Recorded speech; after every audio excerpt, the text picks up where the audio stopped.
എന്താ കാണുന്നപ്പോൾ? അതാണ് പേൻ്റെ മുട്ട. പേൻ്റെ മുട്ടയ്ക്ക് പേൻ എന്താ ഇംഗ്ലീഷിൽ പറയാ? ലൈസ്. അപ്പം ലൈസിൻ്റെ മുട്ട. പേൻ്റെ മുട്ടയ്ക്ക് ലൈസ് നെറ്റ് എന്ന് പറയും ഇംഗ്ലീഷിൽ. എന്താ? നെറ്റ്സ് അല്ലേ? അപ്പോൾ അത് നോക്കുവാണെങ്കിൽ നോക്കിയാൽ അതിൻ്റെ അകത്ത് മുട്ടയുടെ അകത്തൊരു ജീവി ഉണ്ടോ? ഇല്ല. അതോട് പോയി?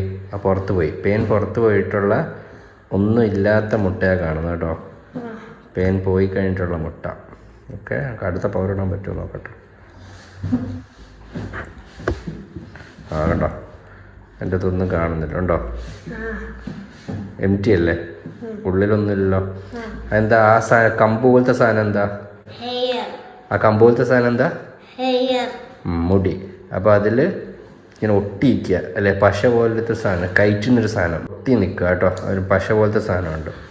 അപ്പോൾ അതാണ് പേൻ്റെ മുട്ട. ഓക്കെ.